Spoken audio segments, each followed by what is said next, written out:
Welcome back to RPG Blokes. So last time we heard all about Little Mark's plans for the Golden Demon Awards in Milwaukee, the ideas, the ambition, and what he was hoping to pull off. Now, today we're going to check in before he heads out to see where things actually stand. So flights are booked, the clock is ticking, and the nerves are starting to kick in, maybe. So pull up a chair while we get the lowdown on the sweat, the stress, and the search for the Slayer sword.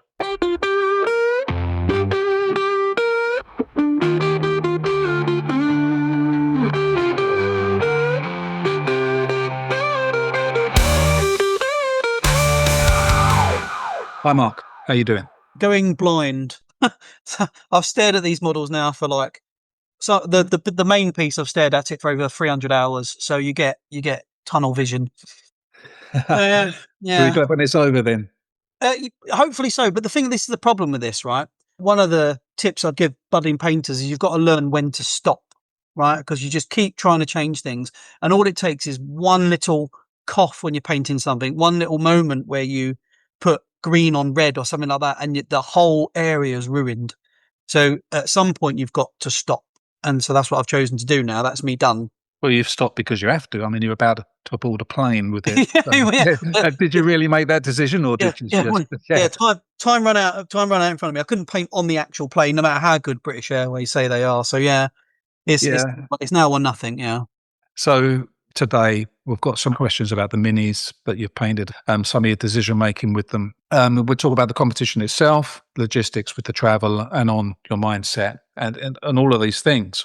And we'll be putting pictures up, photos up of the final miniatures as you're going to be taking them, and also the work in progress photos. They'll all be up on Discord, so everyone can have a look at those and see. So talking about the painting itself. So you said, well, you thought you might do about 300 hours on one, was that, or on them all? How long did? No. So on one. So the main entry, the Knights Panther, which obviously, like you said, we'll show photos to. Trying to win the Golden Demon painting competition is like trying to swim from here to America through glue. It is uphill all the way. And these people that enter this competition, all they do for their career, they have Patreon websites, is paint models. So when you have a normal life, kids and stuff like that, you can't go that way. So I've gone down the nostalgia route. That's the way I've gone. Every person I show this Knights Panther to instantly remembers the John Blanche artwork. So the whole idea that it's captured that image has been a massive tick. That's done. Even one of our friends called Mr. Ballard, you know him. Even he straight away, instantly, the moment he saw it, went, "That's the Knights Panther from the White Dwarf cover." Yeah, I think he had it. I remember him buying that back in the 90s. Yeah. So it automatically ticks that. So when anyone looks at it, they're going to go, "Oh, that's the Knights Panther." Yeah. So I'm going down the nostalgia route. Yeah. Okay. Then, well, you think that'll give you an effective hours spent bonus? Like it's almost as if you've done your 10,000 hours because everybody's just going to fall in love with it. A plus one to roll. Yeah. So the people that won Golden Demon in the past, there's the general consensus is there's two types of winner. There's the winner that is painting is like Venus de Milo's arms or the Sistine Chapel ceiling. It's beyond criticism. It's just everything's smooth. There's no lines. You know, the colours all blend together and stuff like that. So like the guy that won it 2 years ago painted a little skink model, which is only like 33 mils high, but it was flawless. It was unbelievably good. And then the other type of winner is the artistic type. So people that go in with like a kind of, like I said, like nostalgia or like a theme. And the painting, I'm not saying it's not good because clearly it is, but it's just not at the same level. And that's the angle I'm going. Yeah. Yeah. Okay. Yeah. But you're quite capable of winning it through that angle. I mean, that to the layman, that would actually be the better painted figure anyway, wouldn't it? For me, I wouldn't be looking quite at the detail you're expressing that required by these true artists, but I would be looking more to look at it and have that nostalgic feel as a punter, but as a judge, you think they'll also find that to be appealing enough to give you.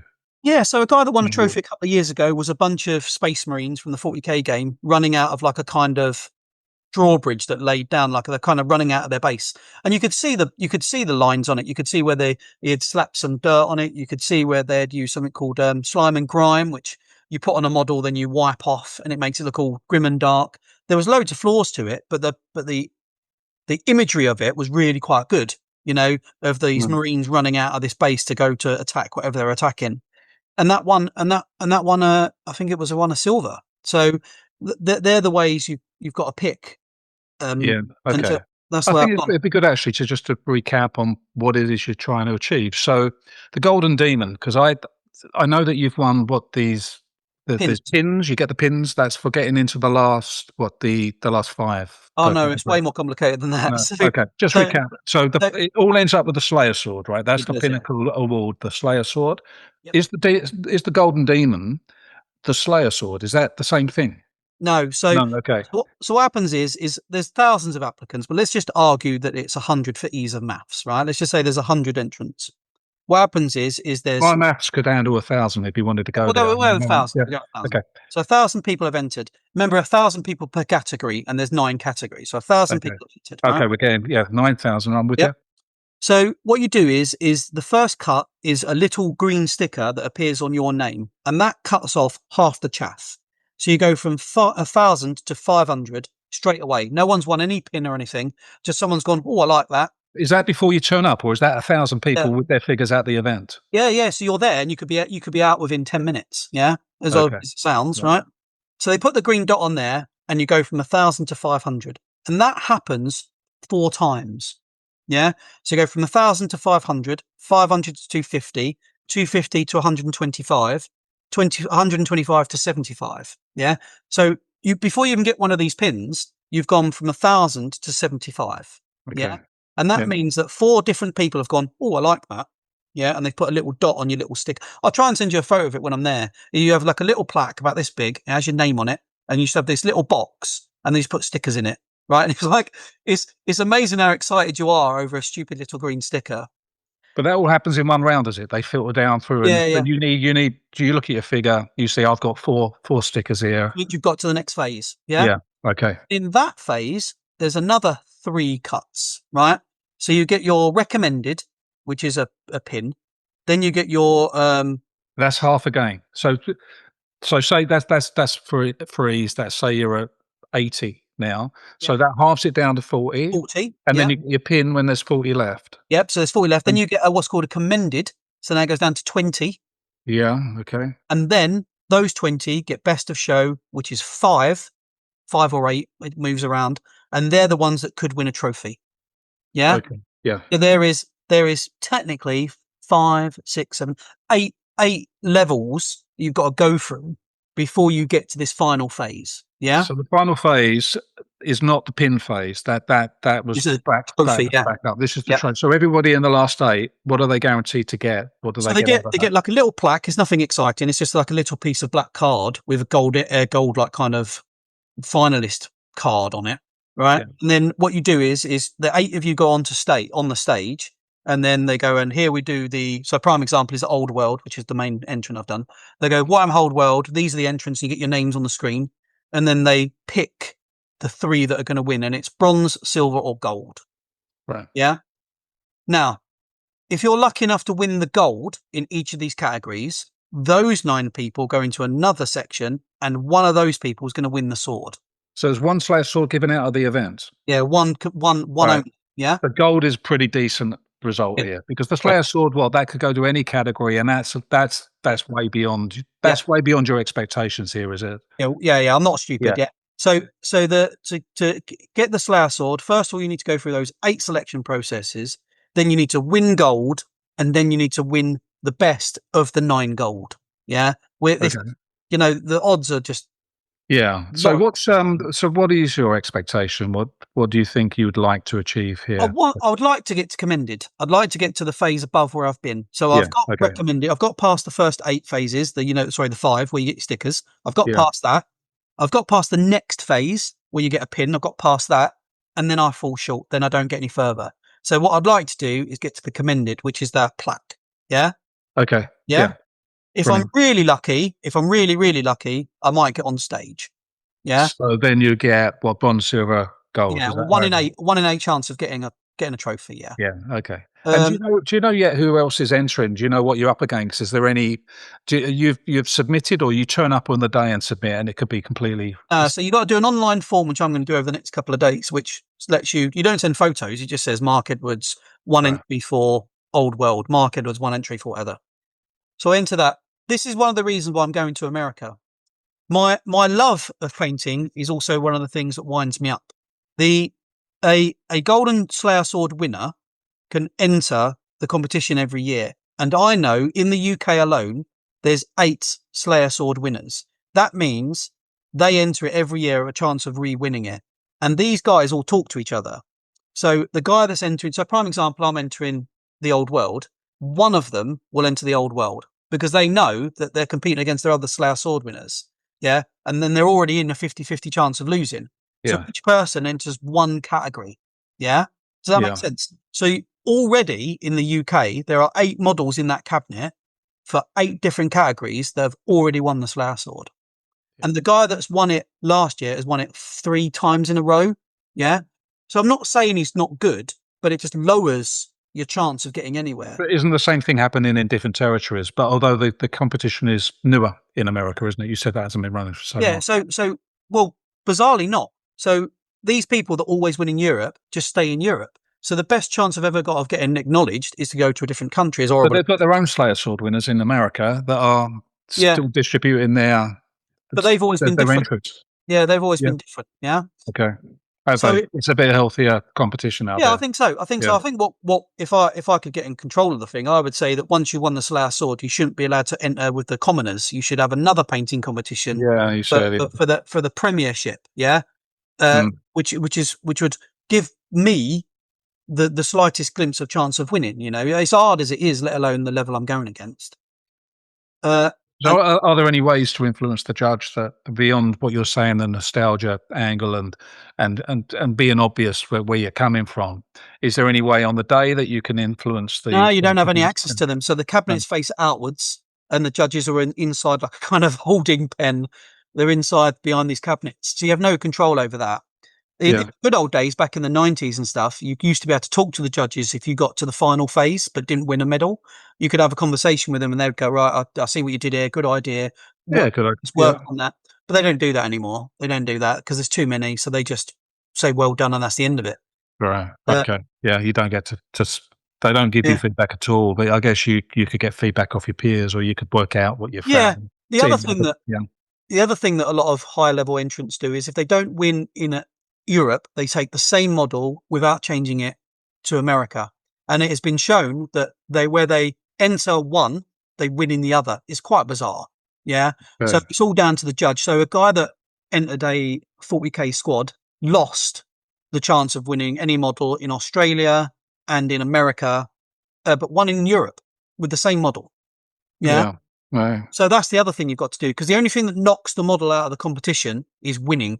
Once you've won with that entrant, you can't place it anywhere else. Anywhere else. Okay. Yeah. You can keep putting it in. I could put this model in for the next 10 years.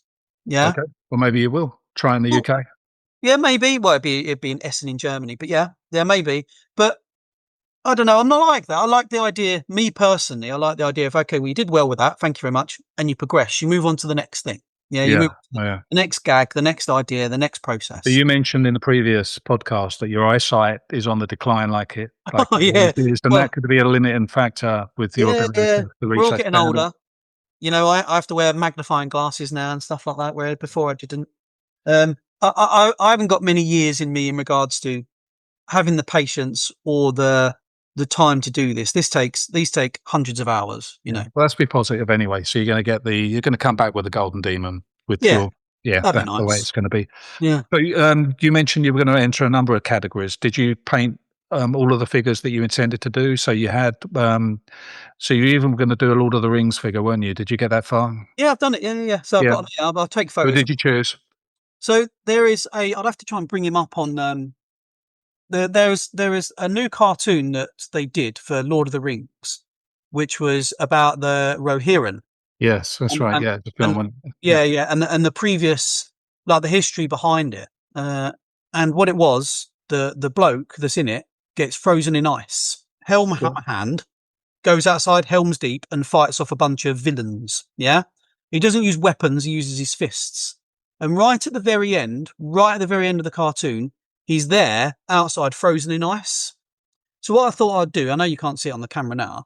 What I thought I'd do is I paint him and then cover him in ice. Yeah, and it's like, how do you do that? So I've covered him like in kind of resin, and then there's this thing you can get that makes ice crystals, which I've found, by the way, tastes absolutely gopping. And what it does is it makes ice crystals, and I've put them on him, so it looks like he's got ice growing off him.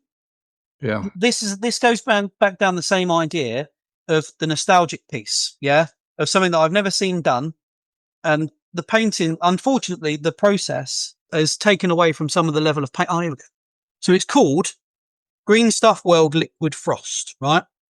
okay. Tastes good, you say? Yeah, it's horrible, right? And what you do is it creates crystals, yeah. So in the photo I'll send you, he's got crystals all over him, so it looks like he's frozen in ice. The only thing I'm worried about though is there's no plaque, and I'm worried that someone will look at it and go, "Well, what's that about?" Yeah. You haven't been able to tell everybody what it is, so you've got to be really in the know about what that figure represents. Exactly. So you're rolling the dice there, and you're taking a risk. Yeah. So I'm thinking about in the next few days. There's a place down the road that sells trophies, and I can get a plaque put on it. And I think I should, because at the moment it just looks like a badly painted model covered in ice. Yeah. Okay. Yeah. But then once you know what it is, it's suddenly it makes sense. Yeah. magic. Yeah. Okay. Yeah. Do that. Don't take any risks with it. But it's not your main paint. No. So you got the Blood Bowl diorama as well. You've got those coming. Yeah. Yep. So that's my arty piece. Yeah. The next entrant I've got is that in the game of Blood Bowl, there is a famous team called the Rickland Reavers. And out of those, there was two famous players called Griff and Zug. And in one of the comic books that they were in, there was a famous maneuver that Zug made his way through the opposite team, and Griff behind him scored, and they won the Blood Bowl Cup, right? Yeah. So I've done it. I've done that, right? So I've recreated that. We have a problem here, though, right, which I'll get to in a minute. And I've painted it in the old colours, in the old way that they were, to make it look all nostalgic. Now, everyone will know what this is. This is well iconic, this is. The only problem we've got is in the entrant to the Blood Bowl category, first of all, it says anything's allowed, right? It says any single model or team. And later on in the rules, it states a team being a minimum of 3 models. Well, this is 2. Yeah? Okay. So if I'm unlucky, the judge might go, no, mate, you have to have 3 figures. That goes in the open category. And the open category is the one that's, you could create a life-size demon, So I don't know, but one of the Golden Demon winners that won a couple of years ago had a werewolf being tackled by a couple of zombies. Now, that did make 3 figures, but it's not the same team. Does that make sense? Yeah? Yeah. There's 3 figures on there, but they weren't from a single team. They were from different teams. Yeah, okay. That's the catch. The key phrase there is team or warband consisting of more than 3 figures, and this is 2. Yeah? So if you were forced to put that in the open category, that would come at the expense of the Lord of the Rings figure then, would it? No, because that goes in the Lord of the Rings category. Oh, there is a category for the that. Open category. Yeah. What have you got going into the open category at the moment? I have nothing. I've gone for nostalgia, like I said. So it wouldn't be a serious matter, would it? You just shift it across to a different category, or do you think it's not? It's got more chance of winning. The Blood Bowl is your real bread and butter, and that's where you've won all of the awards you've done in the past. Yeah, correct. Not with the Golden Demons, but that's So you'd want that to be in the Blood Bowl category. Blood Bowl category, yeah. Right. So that's that. The next one I got is Games Workshop released something called Horus Heresy, which is the old history, and in there is an iconic character that gets slaughtered. That's 40k, is it? Yeah, well, yeah, 40k, old 40k. Yeah. Again, I'll send photos of this. And what I've tried some new ideas with this guy. So I've tried something called OSL, so occasional lighting source or something like that. So basically, the sword is powered, so it's shiny, and it's shining onto his face. Yeah. So I've painted. It's hard to explain, but I've kind of made all that area blue. Okay. Well, we'll be posting up photos of these, so it'd be good to do a close up of the face so we can see what you're talking about. Bizarrely, this is the one I like the most. Really? Okay. But people have looked at it and said they don't like it. But paradoxically, when I entered a model like this in one of the competitions, I got the furthest I ever got. So take a pick, really. So this could be a wild card. This one could do well. Yeah, it could do. It could do. Yeah, again, it's all about nostalgia, isn't it? It's all about people, because when you're like me and you do a lot of Games Workshop stuff, you tend to remember imagery and artwork and stuff. And he's one of the artwork pieces. Not a John Blanche one though. The Blood Bowl one was. This was this had old John Blanche on it. So hopefully it'll work. Yeah. And then last but not least, the big one, the big yes, but that's the one I think we'll talk about the most, because that is the real deal, isn't it? This is the one you put the most hours in, the one you got the most hope for. This is the reason you're traveling for, right? Yeah, correct. Yeah. The whole reason I'm traveling to America is with this model. Yeah. Yeah. Okay, so this is the Knights Panther rising up on the back of his horse, the horse rearing on the edge of a cliff, like the old White Dwarf magazine, the '90s cover that John Blanche painted, that become an iconic picture because it did shape a lot of the iconography and the look of these things, didn't it? I mean, it was so early in the evolution of the Warhammer universe, particularly. Was it painted for the role playing game, or was it painted for the battle game? I can't remember. I honestly don't know. It was long enough to be part of Warhammer Fantasy Roleplay. Yeah, it was around that time. So it was around that time. It was used in one of the books, wasn't it, as well? Was it used in the main rules? I think there was a print of it within the rule book. Yeah. And there was a very famous staff member that worked for Games Workshop called Mike McVeigh, and Mike McVeigh recreated it. And this is back in the days where you didn't chop models up and stuff like that. And it was, I remember reading it as a kid in White Dwarf, thinking, how the bloody hell has he done that? You know.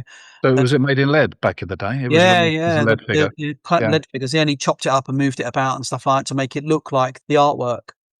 Yeah. So, yeah, I mean, look, like I said, I'm looking at it now, and I'm worried about the tail on the tiger. Do you know what I mean? You keep on staring at things. You go mental. So that's a few questions on that. Then, was there a particular part of it that you had to keep on redoing, or did it all fall into place quite easily? No. So the tiger fur, which typically, right, is you can barely see because the model is static, so you can't see the back of it.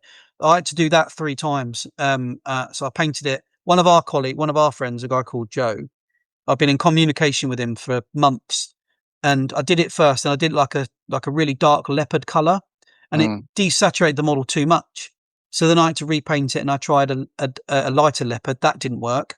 So in the end, I spent, I don't know, a day and a half painting it like a tiger. So now it looks like a tiger skin.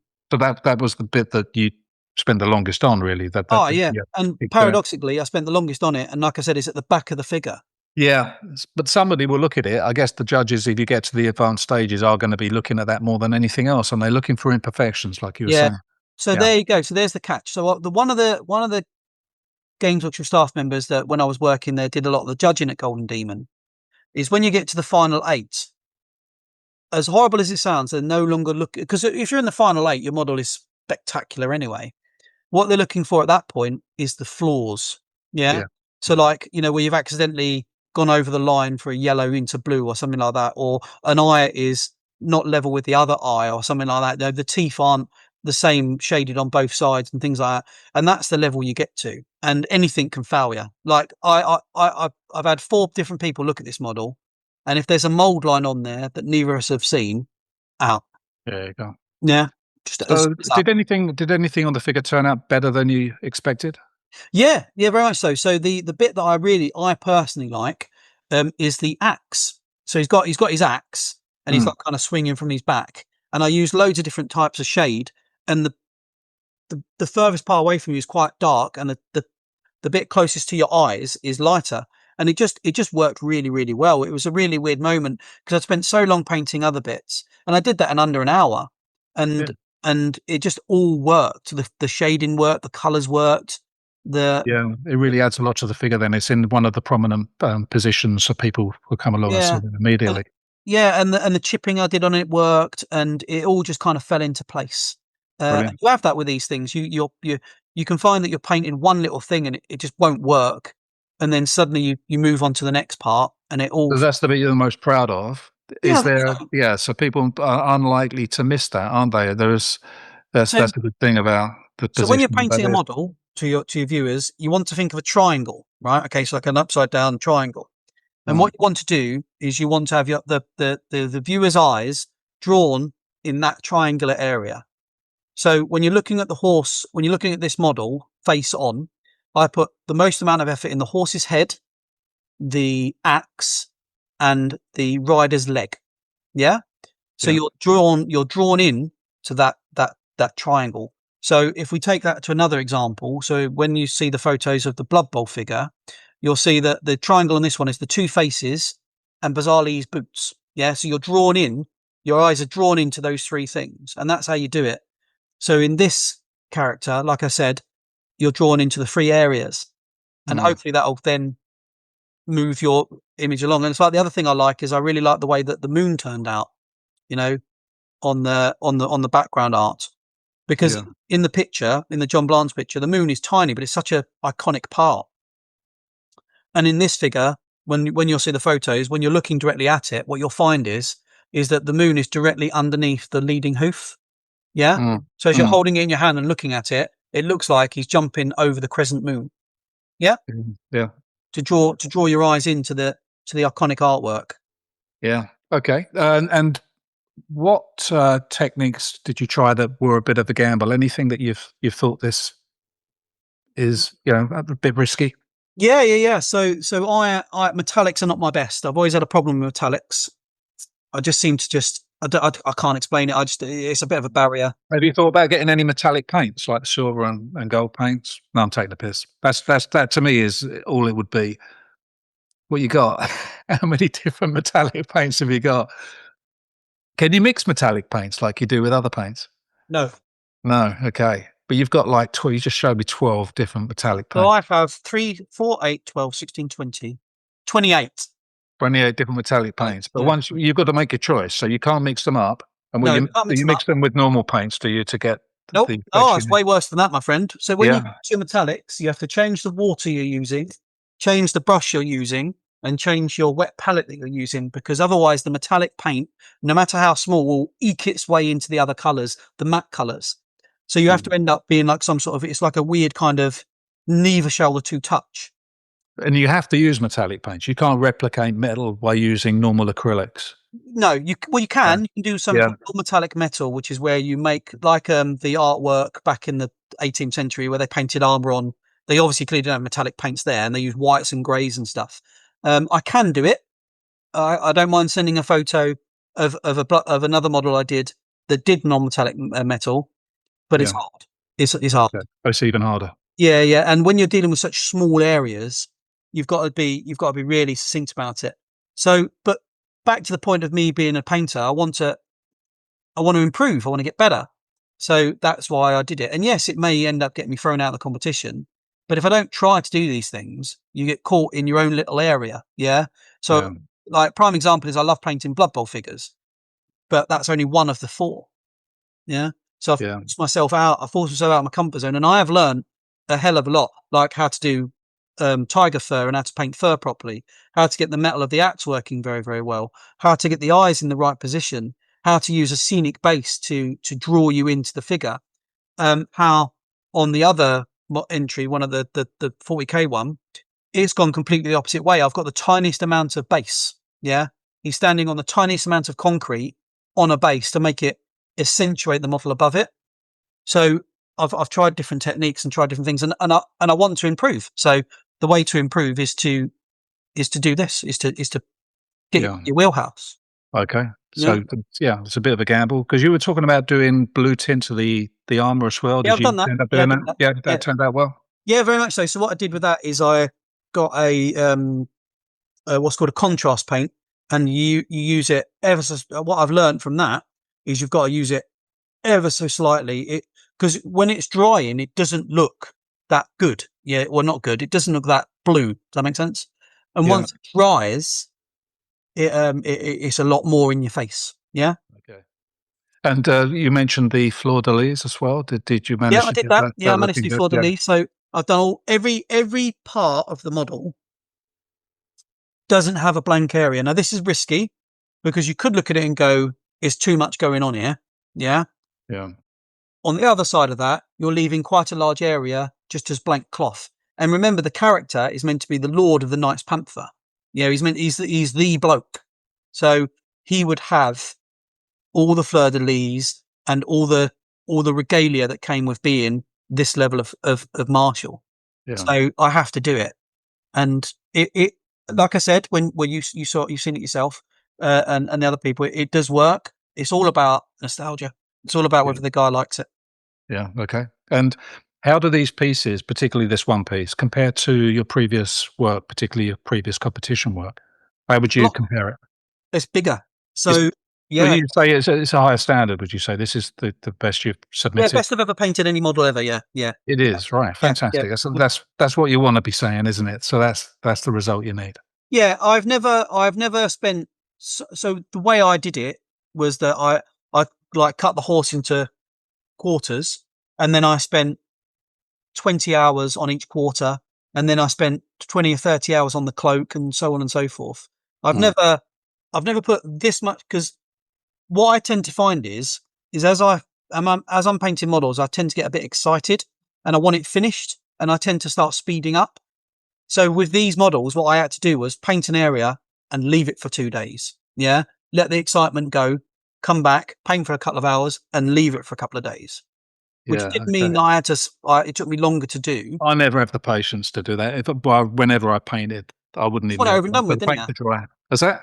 Yeah, you want it over and done with, didn't you? I just get on with it. I'm there to paint. I'm not there to sort of wait for something to dry. It's like watching paint dry is notoriously quite a boring thing to do.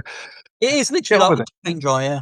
You've got to have those levels of patience, haven't you, to reach these, to be at that competition level. Yeah. So you've leveled up a bit with this entry. That's good news. So let's talk about getting there, I think, now. So you're all booked up, ready to go. So you've got that getting it there, your fear of, I know you've spoken great deal of fear about the transportation of the figures, because you spoke about creating a sort of a container or something, putting them in a perspex box and taking them on as hand luggage. Is that still how you're going to go about it? Yeah. So I've got, like I said, we don't think they're going to see it, but I've got like a plastic see-through Tupperware box. Okay. And what I'm going to be doing is I'm going to be which is the size of an average walk-on suitcase, isn't it? Well, way more specific than that. I've made sure that it is the exact height to fit in that stupid little area that they say you can only put hand luggage in. Yeah. So just like any of the rules, I've made it see-through so the TSA agent can look through the box and see what it is. Yeah. And apparently, when you go there and you're talking to the people that you're putting the model through, you can tell them what it is, and maybe they'll be gentle. But just to let you know, all it will take is one thumbprint on the back of that, and I've lost. On the background art or on the figure itself? Because you can't glaze it and I can't varnish it, because then the background art, you said that is not judged within the competition. No, it will be judged with a big bloody thumbprint on it. It will just stand against you. There's no way you can overcome. No way you can win. Could you imagine it in photos on White Dwarf and stuff like that? So all it takes is someone to rub their thumb on it, knock it over and stuff like that, and I'm out. You've got no backup plan if something like that happens. There's no way to recover. No, you can't take paints with you or do something while you're there. Nope, because the colours are unique to the airbrush I used. The technique on the day, I might get the shading wrong, I might get the angle wrong, and then the moment you try to fix it, you'll see that you've tried to fix it. So basically, I need to hold it in front of the bloke and say, look, if you want me to get it out, I'll get it out. You can hold it. You can just hold it at the base, and give them free access to it. But I just got to hope they don't dick with it. Right. Yeah, then when it's on the plane, it's got to be between my legs, and I've got to hope there's no stupid turbulence between here and there. Then when I get off at the other end, I've got to get it in a car and drive to Chicago. Then I've got to get it from Chicago to Milwaukee, and then it goes in the cabinet. And then you breathe a sigh of relief. Yeah, and then my luck, that's when I drop it. Yeah. So yeah. That sounds like a lot. I'm worried about stupid things. Like I've got blue tack. I didn't buy blue tack. I bought this stuff called from Gorilla Glue. Yeah, which is Gorilla Tack, which is stronger. Right, Gorilla Tack. I've never heard of that. Okay, check that out. Right? But what I'm worried about is they go, that could be plastic explosives, mate. Right? That's true. So now I've got to take the pack with me to prove what it is. Yeah, I'm trying to second guess everything they're going to do. Yeah, because if he says, well, you can take them through, but you can't stick them to the base. Well, then what do? Do I hold them in my hands? You do. Surely you do. Yeah. So then the next thing... 8 hours, however long the flight is. And, it's like that. Yeah. Yeah. So the next idea I got, because I can't have them wobble, because if the model wobbles and the picture shirks too much, it could fall into the other model, So I might have to take some gaffer tape with me to tape them down just in case that doesn't work. I'm trying to... But I've seen videos of people taking these models to competitions on planes with this stuff. So I'm hoping they know what they're on about.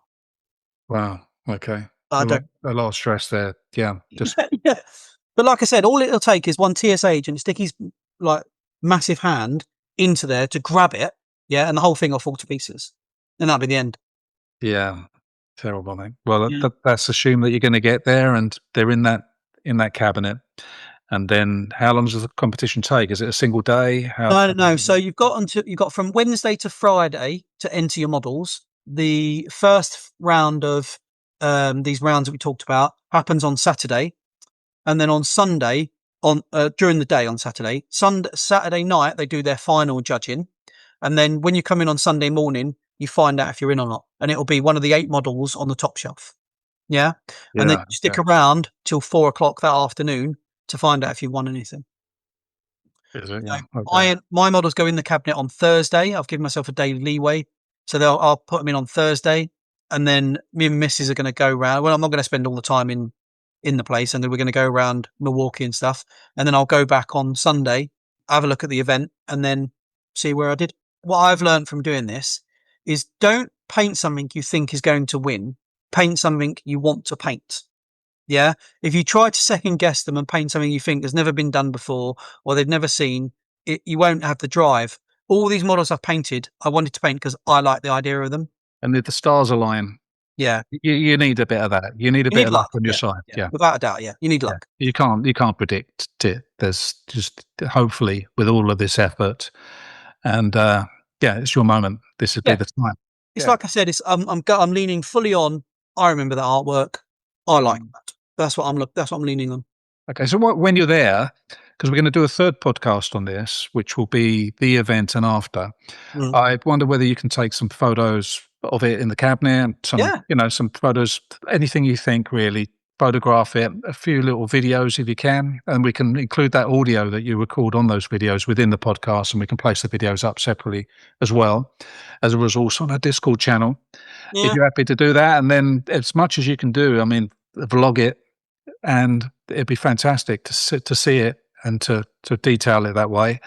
And obviously, you got your partner with you, and she can maybe video you accepting the award. Yeah, I mean, I think the first video or photo we should take is me getting successfully through customs. I think that'll be the first photo, you know? Do that, the whole thing. I'll piece it all together as a really good podcast episode, and I think it'll be a real strong one. This has been fantastic conversation. So, we all wish you good luck, mate. You're off soon. Oh, yeah, mention we've got a painting competition, as you know, the RPG Blokes. We're all painting our own alter ego figures, and which you're going to be judging.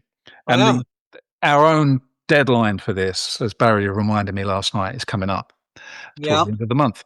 And these guys, I just wanted to say, Stephen is already a very good painter, right? He knows what he's doing. He's downplayed it, but this guy has been painting solidly through his life. So bear that in mind. Barry and John are going around Joe's and they're getting expert tuition. Not Joe's, Paint Monkeys. They're going around Paint Monkeys. Paint Monkeys spent 5 hours with each of them working on technique, working it through. Apparently, Paint Monkey hasn't touched the figures, or so they say. Yeah, but I wouldn't necessarily trust that. But it's your call. You're the judge. But just to let you know, I'm coming from a very, very pure perspective on this. And when you judge that, just bear that in mind. I haven't painted for 30 years. I'm picking up a figure out the box. I'm sitting down with my paints, and I'm literally doing my best effort then and there in the spirit of the competition, how it was intended. Just to let. Okay, that's all I wanted to say. I don't want to labour the point, but I'll just close off the podcast by saying thanks a lot, Mark, for the conversation, the chat, and good luck with the event. And we'll speak to you again soon. Cheers.